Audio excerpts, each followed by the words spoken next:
everyone, Jess here from the Scrappy Sisters. So I am creating a layout for you today using my July Kidaholics kit, and it is mostly the crate paper or heart collection that I'm working with today. And I wasn't really sure what I was going to do or where I was going to start. I'm actually away on holidays, so I'm not in my normal space.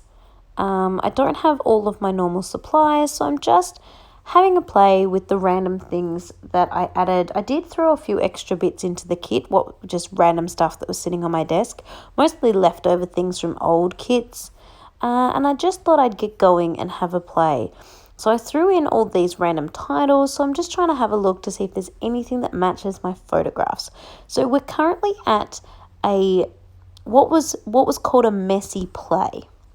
So it's kind of like a science day, I guess you could say, but for little kids, not like grown-up science, or even school-age science, more like, paint. And in the big photograph, Jack is dropping, I think, vinegar and food colouring onto salt and just watching it foam and bubble and do all of that. So definitely science-based and all of that, but just a lot of fun and a lot of getting dirty and having a play. So I noticed this collection is quite girly, which is totally fine. I don't actually have a huge problem with using girly things on a boy's layout, but there's one paper in particular that's like specifically all about girls, so I probably won't use that for my boys.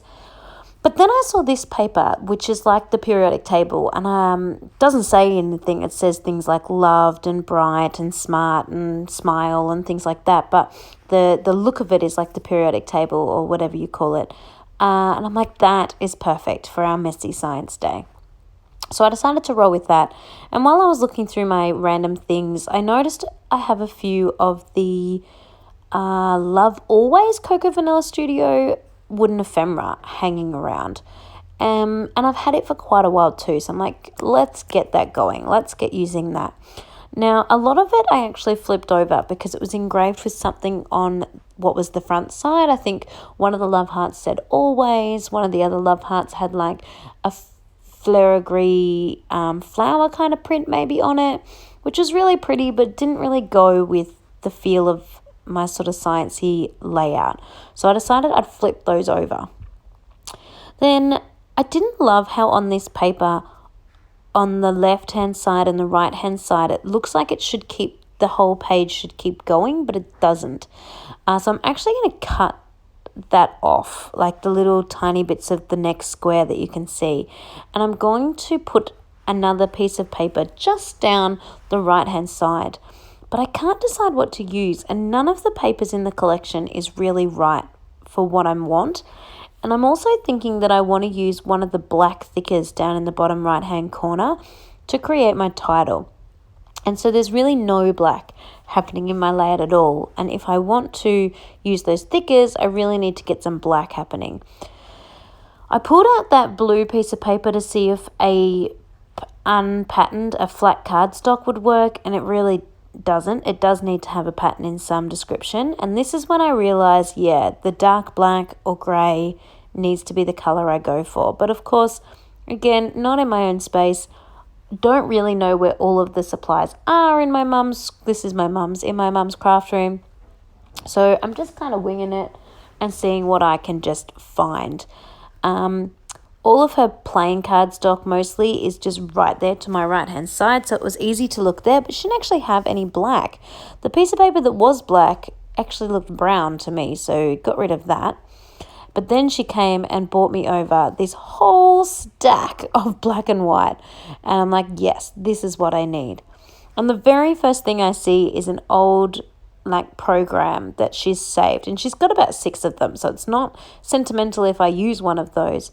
But I'm just not sure if, can I hide the seam where it folds in half? Don't want to have the logo from the company that it is or anything like that. So I have a quick look through the rest of the papers, but no, the spots on this and the pattern on this really is the best thing. And yep, sure enough, it's going to be the right size. So in the end, I decided I'm just going to roll with it and use this spotty black paper.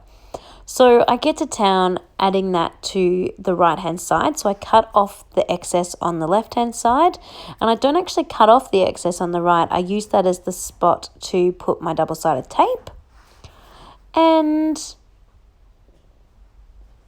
get going, really. So I'm going to put double-sided tape right up the right-hand side and put the piece of black cardstock there. Now, I'm not 100% sure how big or small this needs to be, so I just kind of guess cut too much at the moment just to make sure I don't undercut it, if that makes sense. I don't want to end up with a page smaller than 12 inches. So I have a quick look and it looks like it's, 11 3/4 or whatever it is. So I deliberately cut a full whole inch, because then that way I knew that I would definitely have too much and I could trim it down once I'd stuck it on.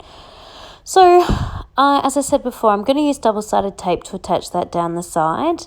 But it actually ends up being a tiny bit too long. Who'd have thought that it would end up being too long, which is a good problem to have, really. So once I've attached that, I then pop it back into the paper cutter here and measure the full 12 inches, and I can cut off that little strip and done. So it doesn't really look much there, but it was the difference I needed to lift this page a little bit, and also to be able to add the black title without it standing out and looking bizarre.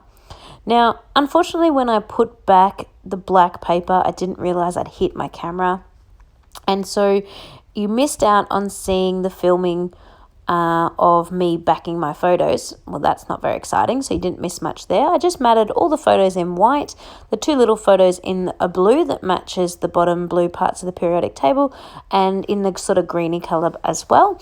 And I just put on the title Explore, because that's what both the boys were doing at this messy day. And so now I'm using the Tombows glue to adhere all the wood veneer, and I use it to adhere quite a bit on the page actually, because Tombows glue dries really quickly, really tacky.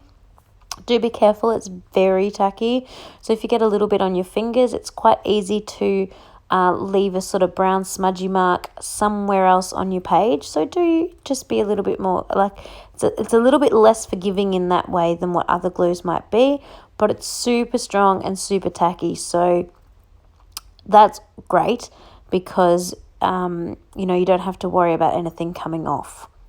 So I wanted to put this tag on my page, and I really like if tags have holes in them to make sure you put a little bit of string or twine or something in them. So in my mum's house, I only knew of that. There was 2 baker's twines in that little box I pulled down. One was green, which did not match, and the other was pink and white. So guess we're going with pink and white. I'm sure she probably has other string of some description. She definitely has wool for her knitting, but I was being lazy and didn't want to get out of my seat, so I just went with that, and pink and white was perfect. Lots of holographic things happening on this paper, because the whole background paper, each of the letters, you can see the shine there is holographic, and a lot of the goodies in the ephemera pack of the All Heart has some holographic effect to it as well, such as that round circle ephemera piece with the heart on it that I just used. So I'm starting to think I am done. I want to look back through the ephemera again just to see if there's anything else I can add to the page, but I don't want it to be too girly. So I don't want too many flowers or anything like that. So I'm thinking that there's not much more that I can do. So I'm just looking at any other bits and bobs I might have with me, anything else I can add to the page to lift it a little bit, and that's when I remember the sequins. So I have some black and silver, basically. These sequins are some of the silver are flat silver, some of them are like the, again, sort of holographic-y silver, and I decide to go to town with the silver and black sequins, and they make a really big difference in sparkling up the page. Now on camera, I went around and put just 2 sequins in a few little clusters, but I actually go back and add a third. I didn't like the look of just 2. It looked like it was missing something. So off camera, I do just quickly go back to each of those clusters and add a third little sequin. And then I am finished. Gosh, it was fun putting all those sequins back in the bag. Not. So I'm going to pull you up for some close-up photos now. I hope you liked this layout. It was really fun to make and really quick and easy to make. And it was really nice to be able to scrap while I was away and have Mum look after my boys. So that was awesome. So thank you for watching.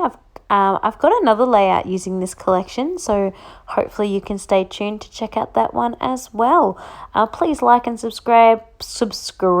Please leave any comments or questions or anything you like down below, and I'll get back to you. Thanks, everyone.